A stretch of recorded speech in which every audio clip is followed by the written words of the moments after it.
교회 소식 가운데에도 말씀을 드렸지만은 이미 지난 주간 수요일부터 2021년 사순절이 시작되었습니다. 주일로서는 오늘이 사순절 첫 번째 주일입니다.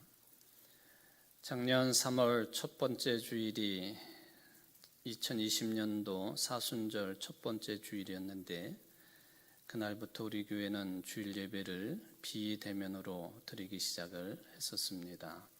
토요일에 주일 예배를 녹화 작업을 끝내놓고 주일에는 그 화면을 송출을 해서 교우들이 가정에서 예배드리는 형식이었습니다. 작년 3월 첫 주일에는 동영상 화면만을 송출을 하고 저는 이미 1년 전에 고인이 되셨습니다마는 한만옥 권사님께서 위독하시다는 소식을 듣고 주일 아침 출발을 해서 서울 아산병원 신방을 다녀왔었습니다. 그리고 그 다음 날 권사님은 하나님의 부르심을 받으셨습니다.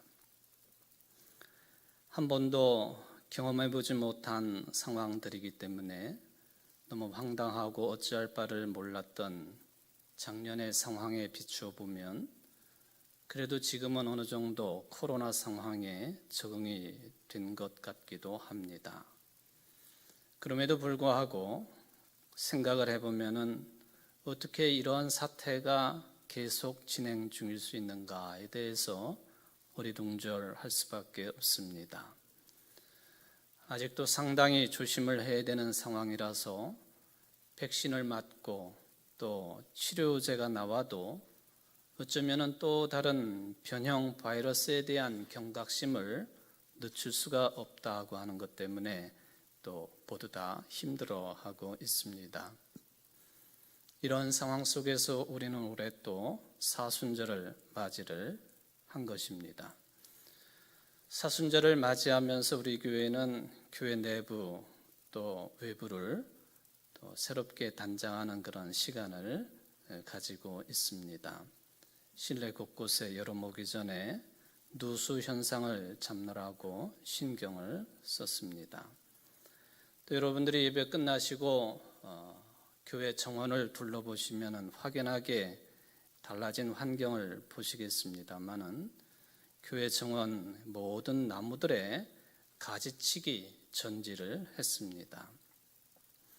어쩌면 올 봄에는 그 아름다운 꽃들을 예년처럼 볼 수는 없게 되겠습니다만은 나무들의 더 나은 건강과 성장을 위한 필요한 조치였습니다. 얼마나 아름답게 정리가 됐는지 예배 끝나시고 한번 둘러보시기를 바랍니다. 교회 시설관리부장이신 유은식 권사님께서 이 모든 일들을 위해서 수고를 마다하지 않으셨습니다. 감사를 드립니다. 사순절은 우리의 일상의 삶에 사로잡혀 있는 우리의 삶을 돌아보게 하고 또 새롭게 새 생명을 향하는 길을 안내해주는 그런 계절이 되겠습니다. 우리의 그리스도가 되시는 예수님께서 모든 인간들의 죄를 대신해서 고난 받으신 것을 기억하면서 지내는 기간인데 그리스도의 고난과 죽으심은 바로 우리를 살리시려는 것이었고 또 새롭게 거듭난 존재가 되게 하시기 위한 그런 고난과 십자가의 죽음입니다.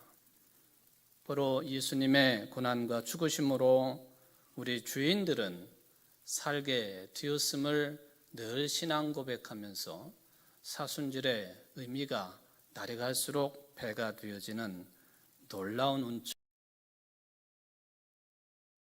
간절히 바랍니다. 사순절이라고 하는 말 자체가 40일을 말하는 것이죠. 부활절 전까지 46일 동안이지만 6번의 주일을 제외한 40일 동안의 기간을 교회에서는 사순절이라고 부르고 있습니다. 주님의 고난과 죽으심과 관련된 시간들이기 때문에 또 특별한 기도의 시간을 갖는다든지 또 경건의 훈련의 시간으로 삼는 것이 교회의 전통으로 되어 있습니다. 3세기 초까지는 사순절이라고 하는 이 긴 기간을 정하지 아니하고 이틀이나 사흘 정도 지켰던 것으로 볼 수가 있습니다.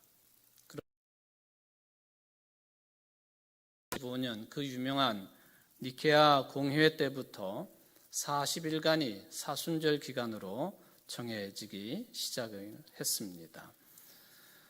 초기 기독교 시절에는 이 사순절 기간 동안에 사순절 식사라고 하는 고기를 제외한 채소 중심의 단순한 음식을 먹은 흔적을 찾아볼 수가 있겠습니다.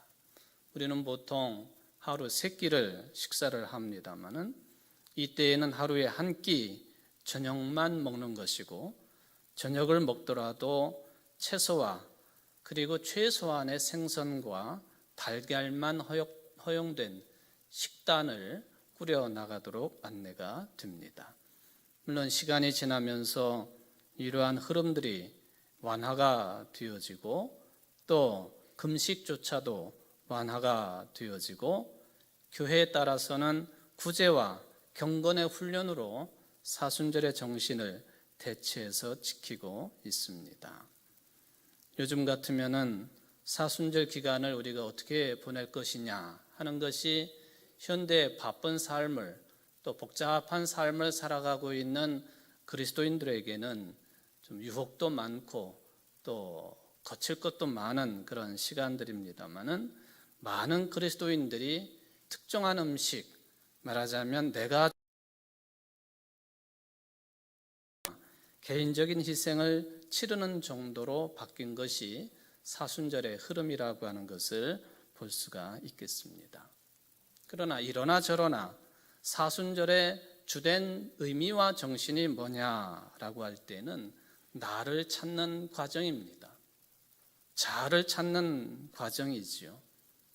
그래서 나를 찾고 또 제 자리를 찾음으로 인하여서 영적인 준비를 갖춘 다음에 부활절을 맞이하고 예수님의 부활을 축하하려고 하는 기간이 바로 사순절이 되겠습니다. 그러므로 슬픔과 고난의 사순절입니다마는 그 지향점은 예수님의 부활에 맞춰져 있다라고 하는 것도 우리는 잠시도 잊어서는 안 되겠습니다. 음식을 하는 것이 습관화되어 있었습니다. 그래서 사순절이 시작되는 제수요일, 올해로 말하면 지난 주간 수요일이 되겠습니다만은 수요일이 되기 전에 사람들이 먹고 마시고 또 즐기는 일에 집중을 하는 축제가 집중되어 있었다라고 하는 것을 지금도 우리는 그런 흔적을 찾아낼 수가 있겠습니다. 그러니까 이 제수요일 바로 전날인 화요일에 대대적인 축제를 벌인다 하는 것이죠. 세계 여러 나라가 이런 흔적을 가지고 있는데 그 중에 가장 대표적인 흔적이 미국의 뉴올리언즈주 같은 데에서는 마르디그라라고 하는 축제를 합니다. 이 마르디그라라고 하는 말은 프랑스 말입니다만은 이 뚱뚱한 화요일이라고 하는 그런 뜻을 가지고 있습니다. 또는 기름진 화요일이라. 수요일부터 금식 기간에 들어가게 되니 그 전날 또는 그 전날까지 쉽게 말하면 먹고 마시고 즐기고 흥청되는 그런 시간으로 삼자 하는 개념이 여기에는 이제 담겨 있다고 볼 수가 있겠습니다. 마르틴 루터에 대한 언급을 어느 목사들보다도 루터 말고 루터와 거의 동시대에 스위스의 쭈리히를 중심으로 종교 개혁을 일으켰던 한 사람을 좀 언급을 해보려고 합니다. 바로 율리히 츠빙글리라고 하는 종교 개혁가가 되겠습니다. 근데 이 츠빙글리는 그의 이름이 율리히라고 붙어 있는데 이 율리히를 홀드리히라고 스스로가 바꾸어 버립니다. 홀드리히라고 하는 이 말은 은혜가 풍성한이라는 뜻입니다. 그러므로 쯔빙글리의 이름은 은혜가 풍성한 쯔빙글리다, 그렇게 받아들일 수가 있겠습니다. 루터보다는 쯔빙글리, 그리고 이 쯔빙글리의 뒤를 이어서 스위스의 제네바를 중심으로 종교개혁 운동을 일으켰던 칼빈, 그리고 이 칼빈의 정신을 이어받아 가지고 바다를 건너 영국의 스코틀랜드를 중심으로 종교개혁을 일으켰던 존 낙스 같은 종교개혁가들의 신앙과 정신과 그 흐름을 잘 물려받은 오늘날의 개신교회다. 특별히 장로교회가 거기서 탄생을 했으니 한국의 70%, 80%를 차지하고 있는 장로교회들을 생각해 보면은 루터보다는 쯔빙글리 그리고 칼빈, 존 낙스의 신앙관을 물려받은 그런 흔적이 강한 장로교회, 한국교회다라고 볼 수가 있겠습니다. 그런데 이 쯔빙글리가 종교개혁의 스위스에서 적극적으로 가담하게 된 계기가 하나가 있었습니다. 제목으로 이야기한다면 사순절 소세지 사건이라고 제목이 붙어 있는 그런 에피소드가 되겠습니다. 당시에 교회는 오래전부터 그랬습니다만은 예수님의 고난을 앞둔 사순절은 금식을 해야 되고 특히 육식을 금하게 되어 있죠. 지금도 가톨릭 영향이 큰 유럽에서는 예수님의 십자가상에서 죽으신 이 금요일에는 육식을 피하지 않겠습니까? 그런데 1522년 사순절 기간에 그 쭈리시의 아주 유명한 인쇄업자였던 프로샤워라고 하는 사람하고 그리고는 몇몇의 이 쯔빙글리를 지지하는 사람들이 모여가지고 음식을 나누었는데 그 음식 중에는 뭐가 있었느냐 하면은 육식인 소세지가 있었습니다. 그러니까 그 사람들이 소세지를 먹었다 그런 이야기죠. 교회에서 금하고 있는 육식을 이 기간에 먹었다고 하는 것은 당시 가톨릭 교회에 대한 의도적인 항거였고 도전이었습니다. 그 자리에 쯔빙글리도 있었습니다. 물론 그는 소세지를 먹지 않았습니다. 이에 대해서 쭈리의 감독 주교인 파보라고 하는 신부는 교회법을 어긴 이 일당들을 교회 재판에 넘겨야 된다고 시의회에 강력하게 요청을 했습니다. 교회 재판에 넘겨진다고 하는 것은 나중에 전쟁에 참여했던 쯔빙글리도 전사를 하고 그 몸이 갈기갈기 찢겨져 가지고 돼지 고기와 함께 섞여서 화형을 당하고 말았습니다마는 당시의 교회 재판이라고 하는 것은 화형을 당할 수 있다고 하는 개념이 되겠습니다. 사순절에 먹지 말아야 될 육식 소세지를 먹었으므로 교회 재판에 붙여야 된다고 하는 거기 감독 주교의 강력한 요청이었다는 것이죠. 이에 대해서 쯔빙글리는 자유로운 음식 선택에 관하여라고 하는 상당한 부피를 가지고 있는 문건을 발표를 합니다. 그가 주장하기를 사순절에 육식을 금하는 것은 아무런 성서적 근거가 없다. 하나님이 주신 음식은 무엇이나 먹을 수 있는 자유가 있다라고 기록을 했습니다. 뿐만 아니라 사순절에 이 육식 금지를 넘어서서 이제 포괄적으로 성직자들의 불의까지 성서적인 근거가 없이 사람들이 만든 계명을 가지고 성도들의 신앙의 자유 또 성도들의 자유를 제한하는 것은 잘못된 것이다. 당시의 교황과 사제들을 고발을 합니다. 그리고 철저하게 그리스도 안에서의 자유, 그 자유는 먹는 것을 포함해서 모든 자유를 말하는 것이죠. 이것을 강력하게 주장을 하게 되었습니다. 이것이 쯔빙글리가 주창을 한 내용의 일부이기는 합니다만은 개혁적 신앙의 전통이 무엇이냐는 것을 통찰할 수 있는 중요한 근거가 되겠습니다. 가톨릭 교회 주교, 감독 주교가 시의회에다가 이 사람들을 처벌해달라고 요청을 했지만 상당히 진보적인 성향을 가지고 있었던 쭈리히의 시의회는 오히려 목사총회를 소집해서 이 쯔빙글리를 인정하고 또 시의회는 쯔빙글리로 하여금 쭈리시의 사제로 일을 할 수 있도록 인정을 해버렸습니다. 아주 혁명적인 일이 벌어졌다는 것이죠. 바로 이런 일이 벌어지게 된 그 근거가 뭐냐 하면은 사순절 소세지 사건이라 그렇게 이름이 붙어 있는 먹는 문제 때문에 쯔빙글리가 더 적극적으로 교회 개혁에 앞장서게 되었다라고 하는 이야기가 되겠습니다.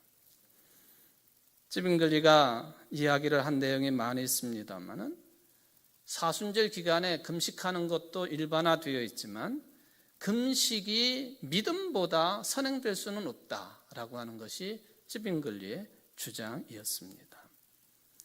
어쩌면은 제가 좀 전에 언급한 것처럼 우리의 신앙의 내용은 이 쯔빙글리, 칼빈, 존 낙스의 신앙 전통을 그 영향을 크게 받은 것이기 때문에 그리스도인으로서의 자유함이 우리에게 주어져 있음이 우리가 강하게 주장하고 있는 근거 역사가 되겠습니다.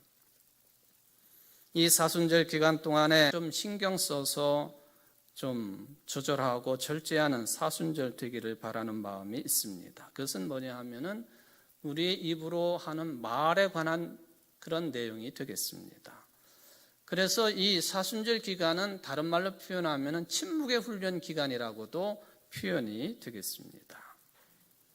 2011년 1월 12일에 미국의 애리조나 주에서는 늘상 있는 것입니다만은 총기 난사 사건이 벌어졌습니다.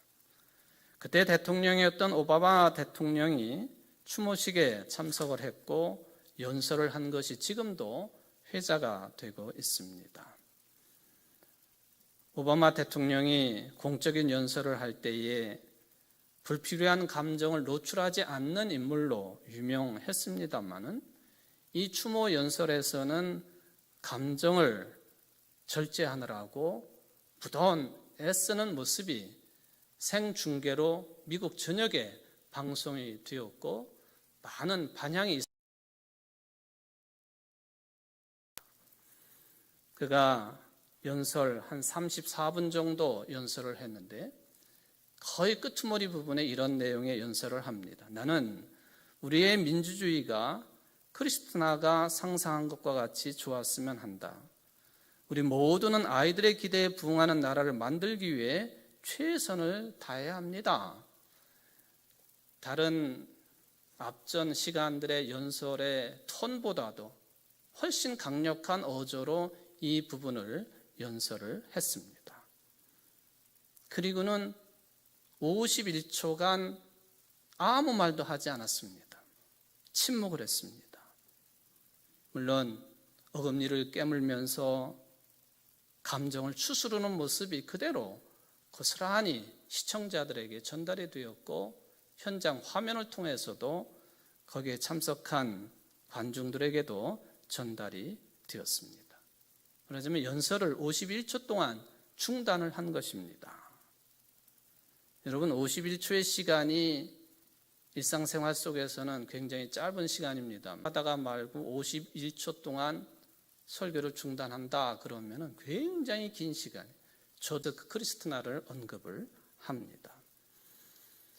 이 연설에 대해서 모든 매스컴들이 심지어는 오바마 대통령을 그렇게 물고 뜯고 했던 부수적인 논객이나 방송사들도 최고의 연설이었다고 평가를 했습니다.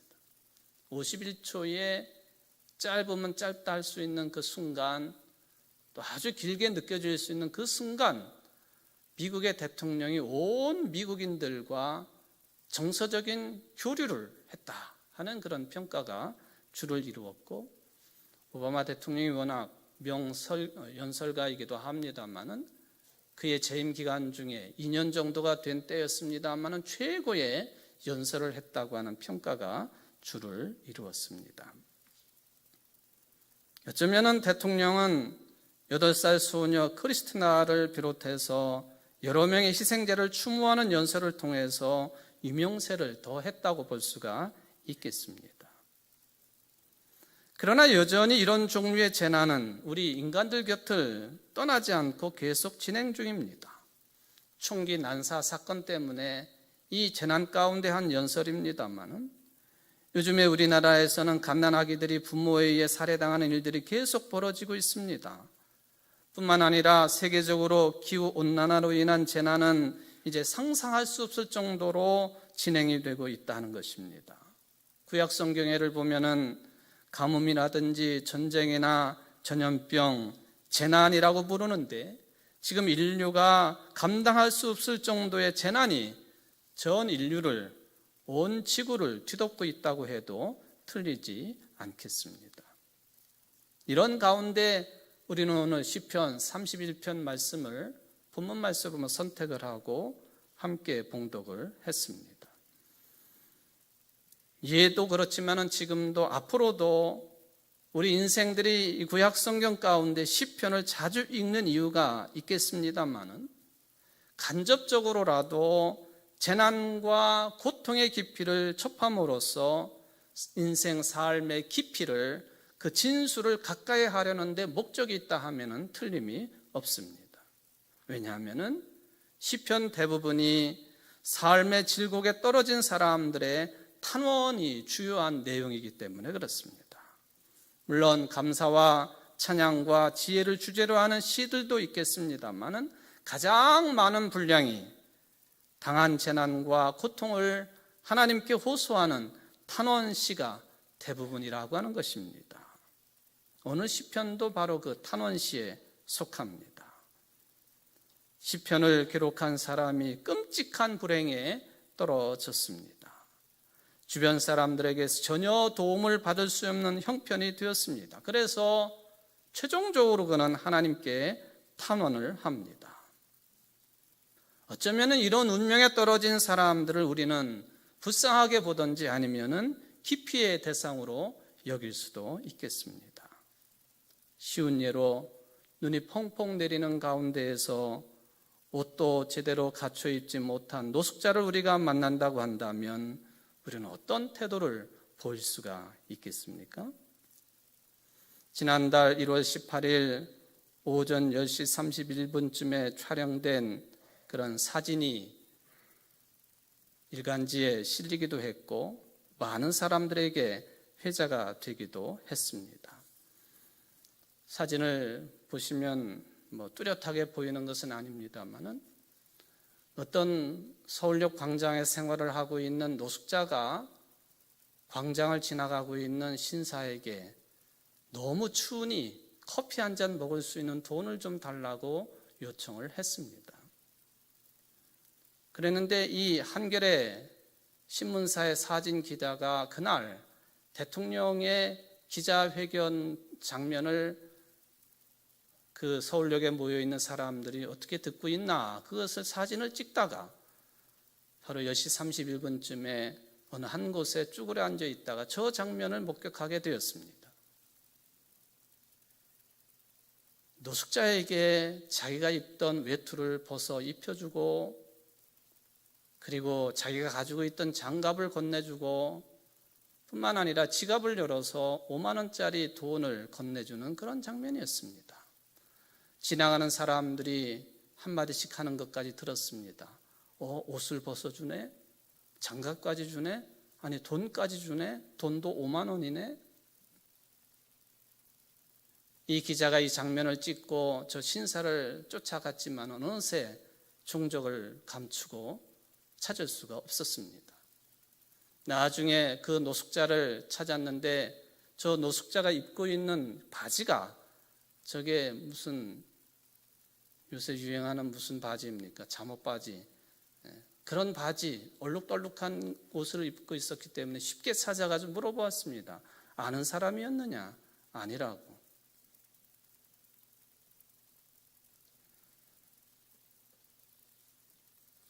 우리는 이런 사람들을 만날 때 눈을 다른 데로 돌리거나 회피하기 십상입니다만은 그런데 놀랍게도 오늘 시편 31편의 주인공을 찾아보면은 하나님께서는 이러한 죽을 지경에 놓여 있는 사람에게 가까이 다가서는 하나님으로 이 시편 기록자는 신앙 고백을 하고 있다는 것입니다.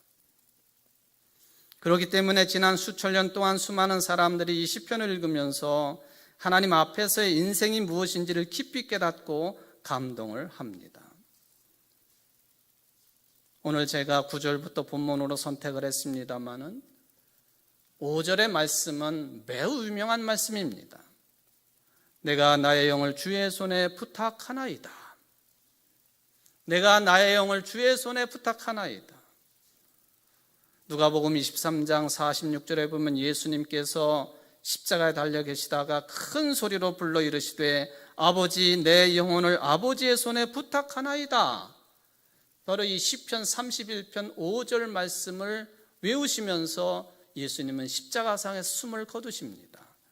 그 뒤에도 초대교회의 기독교 역사의 첫 순교자인 스데반 집사가 돌에 맞아 죽으면서 이 구절을 말하며 숨을 거둡니다. 서기 814년 1월 28일 동방 제국의 침략군을 물리치고 프랑스 제국의 평화를 회복한 영웅이자 후에 황제가 된 시편 31편 5절 말씀을 외우면서 일생을 마감을 합니다. 1170년 12월 29일 영국 내에서는 국가와 교회와의 치열한 싸움이 있었습니다마는 그때 헨리 5세가 병사들을 그 유명한 캔터베리 대성당에 파병을 해가지고는 침입을 합니다. 저녁 예배를 드리고 있는데 성당 난임 사건이 일어난 것입니다. 성당 안 좁은 낭하를 지나고 있던 토마스 백의 목을 병사들이 내리쳤습니다. 토마스 백의 목이 잘리우는 순간 그는 내 영혼을 당신의 손에 맡기나이다 하면서 죽어갑니다. 시편 31편 5절 말씀입니다. 체코의 종교개혁가 하면은 얀 후스이죠. 얀 후스가 정제가 되고 화형식이 집행이 되는데 나무단에 묶여서 화염이 그의 몸을 불사를 때에 얀 후스는 연기에 목이 메인 소리로 역시 시편 31편 5편을 외우면서 불꽃 속에 사라져 버렸습니다. 종교개혁가인 마르틴 루터도 1546년 2월 18일 또 그의 신학적인 동료인 멜랑이톤도 1560년 4월 19일 천수를 누리며 죽을 때 역시 이 구절을 외우면서 조용히 눈을 감습니다. 스코틀랜드의 종교개혁가의 선구자인 조지 위셔트가 있습니다마는 이 사람은 종교개혁에 성공은 못하고 그 대업을 제자인 존 넉스에게 넘겨주고는 1546년 3월 1일 가톨릭 교회에 의해서 이단으로 단죄받고 화형을 당합니다. 바로 그 장면을 제자했던 존 넉스가 기록을 해놓았습니다. 스승에 관한 죽음의 모습입니다. 그는 조용히 무릎을 꿇었다가 다시 일어나서 온 세계의 구주시여 나를 긍휼히 여기소서 하늘의 아버지 당신의 손에 내 영혼을 맡깁니다. 이 말씀을 3번 반복한 다음 그는 일어나서 화형 집행자에게 가까이 다가서서 그에게 입을 맞추며 이렇게 말을 했다. 형제여, 이것이 내가 자네를 용서하는 표일세. 자, 이제 자네의 일을 시작하게. 그러고 그의 목숨은 연기 속에 사라졌다고 제자 존 넉스는 스승의 죽음을 이렇게 정확하게 기록을 해 놓았습니다. 시편 31편 5절의 말씀은 많은 순교자들이 성도들의 마지막을 장식해 준 참으로 귀한 구절입니다. 그런데 어떻게 하면은 이 순교의 순간에 죽음과도 같은 절망의 순간에도 신앙인들이 이렇게 고백할 수가 있겠는가 하는 것입니다. 바로 그 해답이 오늘 본문 14절부터 16절에 해답이 주어지고 있습니다. 14절에 보면은 시편 기자는 생명의 위협을 당하는 상황이라고 하더라도 주를 의지하겠다고 고백을 합니다. 그런 상황 속에서도 주는 내 하나님이시라고 외치겠다고 고백을 합니다. 왜 나만 이런 고통을 당해야 하느냐 원망하지 않을 수 없는 그런 상황임에도 불구하고 나는 주님만을 의지하겠습니다. 주는 내 하나님이십니다. 이 고백을 놓지 않고 했다고 하는 흔적이 되겠습니다. 아무리 오랜 신앙을 지켜온 사람이라 할지라도 죽음의 위협 앞에서는 흔들리게 마련입니다마는 오죽했으면 예수님께서도 십자가에 달리셔서 나의 하나님 어찌하여 나를 버리셨나이까 하고 외치실 정도로 죽음의 위협은 대단한 것입니다마는 오늘 시편의 기록자는 14절로 16절까지 그 해답을 우리에게 제시를 하고 있는 것이죠. 바로 이렇게 나락에 떨어진 상황에서도 하나님만을 의지할 수 있었던 데에는 자신의 앞날이 바로 주의 손에 달려 있다고 하는 사실을 알았기 때문에 가능한 일이었습니다. 15절 말씀에서 나의 앞날이 주의 손에 있사오니 내 원수들과 나를 핍박하는 자들의 손에서 나를 건져 주소서. 우리말 성경에는 나의 앞날이라고 표현을 했습니다마는 다른 번역에 보면은 내 시간이라 그렇게 번역을 합니다. 바로 우리 인생의 시간이 우리 인생 전체가 하나님의 손에 달려 있다고 하는 사실을 확신할 수 있다고 한다면 어떠한 재난과 불행과 죽음의 위협도 넉넉히 견뎌낼 수 있다고 하는 고백이 시편 31편의 고백이 되겠습니다. 물론 하나님은 손을 가지고 계신 분은 아니십니다. 은유법이지요. 하나님의 손은 하나님의 능력을 가리키는 표현인 줄 믿으시기를 바랍니다. 하나님의 능력이 생명의 위협 가운데서도 나를 지키시고 우리를 지키신다. 뿐만 아니라 시편 기자는 16절에서 주님의 얼굴을 자신에게 비춰달라고 기도를 합니다. 주의 손이 주의 능력이라고 한다면 주의 얼굴은 주의 나타나심입니다. 바로 주님께서 나타나실 때에 주의 손을 의지할 수 있기 때문에 주님의 얼굴을 비추어 달라고 요청을 합니다. 생명의 빛을 비춰달라고 하는 그런 요청과 같은 개념이 되겠습니다. 근데 사랑하는 성도 여러분, 여러분은 예수 그리스도의 운명 속에서 하나님께서 당신 자신을 나타냈다고 믿는 자들이 아니십니까? 비록 그것이 십자가의 고난이고 죽음이라 할지라도 바로 예수님의 이 마지막 운명 속에서 하나님 자신을 드러내셨다. 이게 우리의 신앙 고백이지요. 바로 예수님의 운명 속에서 주님의 손을 볼 수 있고 주님의 얼굴을 볼 수 있는 사람들이 저이고 또한 여러분 자신들이라고 하는 것을 잠시도 잊지 않으시기를. 그리스도 운명 안에서 체득한 사람들입니다. 고난당하시고 십자가에 처형당하셨습니다. 십자가의 죽음이라고 하는 이 끔찍한 죽음, 우리가 당해볼 수도 없는 죽음입니다마는 십자가의 죽음이라고 하는 그야말로 흑암 중에 흑암이요 두려움 중에 두려움이요 암흑 에너지에 모든 것이 집중이 되어 있는 죽음이 십자가상의 죽음입니다. 가장 끔찍한 죽음이기 때문에 그렇습니다.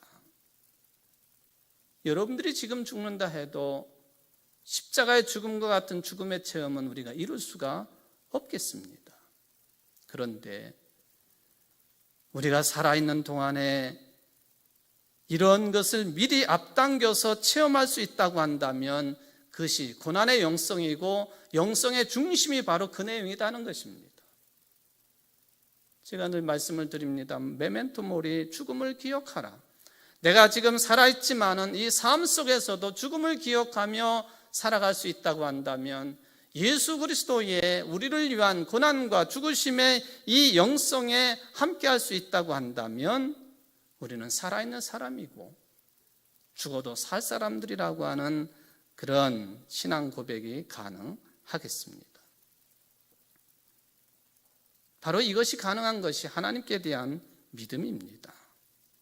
시편 31편 시인이 그런 믿음을, 담대한 믿음을 가지고 있었습니다.